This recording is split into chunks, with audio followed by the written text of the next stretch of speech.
आजची बातमी खरंच खूप धक्कादायक आहे. ज्या शहराला आपण सलग 7 वेळा भारतातील सर्वात स्वच्छ शहर म्हणून ओळखतो, त्या इंदोरमध्ये अक्षरशः मृत्यूचं तांडव झालंय. आणि याचं कारण तर आणखीनच धक्कादायक आहे. पिण्याच्या पाण्यात चक्क गटाराचं पाणी मिसळलं गेलं. हो, अधिकृत आकडे जरी 4 ते 9 मृत्यू सांगत असले, तरी स्थानिक लोकांच्या मते आकडा 14च्या घरात आहे. आणि त्यात एका 6 महिन्यांच्या बाळाचाही समावेश आहे, ज्याच्या जन्माची त्याचे पालक तब्बल 10 वर्ष वाट पाहत होते. हे ऐकूनच खूप वाईट वाटतंय. आज आपण ह्याच घटनेच्या मुळाशी जाणार आहोत.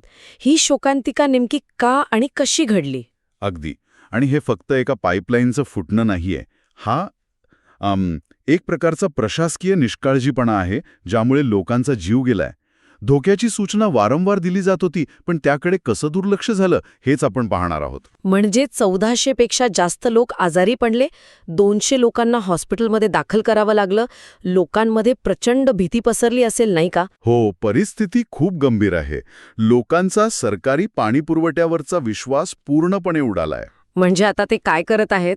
लोक आता पिण्यासाठी पाणी विकत घेत आहेत किंवा मग टँकरवर अवलंबून आहेत.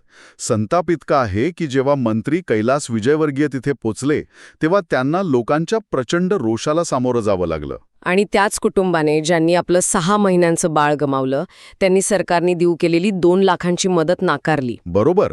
हा केवळ संताप नाहीये, हा व्यवस्थेवरचा अविश्वास आहे. ज्या कुटुंबाने 10 वर्षांच्या प्रतीक्षेनंतर बाळ मिळवलं, त्यांच्यासाठी या पैशांची काय किंमत? नाही, काहीच नाही. त्यांचं नकारच सगळं काय सांगून जातो. पण मला हे विचारायचं होतं की हे पाणी इतकं विषारी झालं कसं? काय घडलं नेमकं? याचं कारण धक्कादायक आहे आणि संतापजनक सुद्धा. एका नवीन बांधलेल्या शौचालयाची गटार लाईन म्हणजे ड्रेनेज लाईन, हो, ती कोणत्याही सेफ्टी टँक शिवाय थेट पिण्याच्या पाण्याच्या तुटलेल्या पाईपलाईनमध्ये सोडण्यात आली होती. काय? म्हणजे अक्षरशः? हो.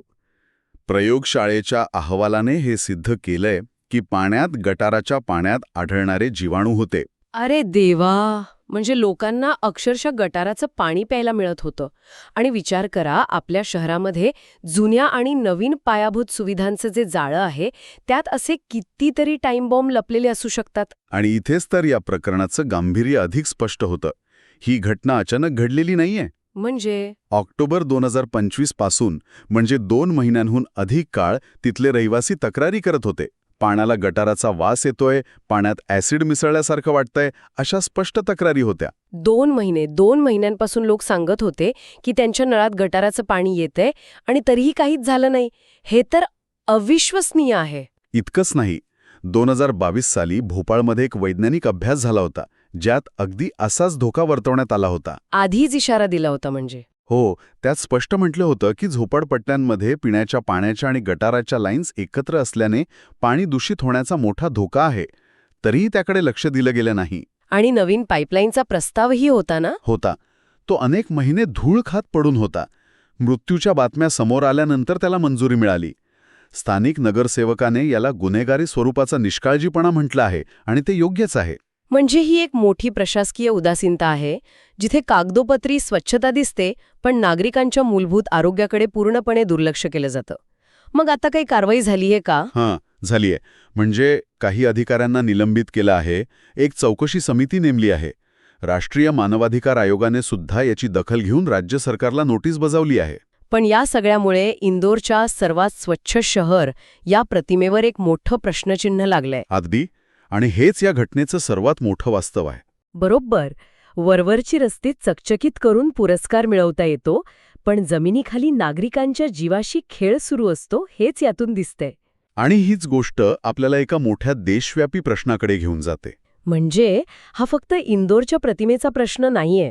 तुम्ही एका मोठ्या धोक्याकडे इशारा करत आहात. हो, विचार करा, जर भारतातील सर्वात स्वच्छ शहरात वारंवार इशारे देऊनही अशी भीषण दुर्घटना घडू शकते, तर मग देशातील इतर शहरांमधल्या पाणी, आरोग्य आणि इतर मूलभूत सेवांच्या सुरक्षेचं काय? हा प्रश्न खूप महत्वाचा आहे. हा प्रश्न केवळ इंदोरपुरता मर्यादित नाही, आपल्या संपूर्ण शहरी प्रशासनाच्या कार्यपद्धतीवर हा एक गंभीर प्रश्न आहे.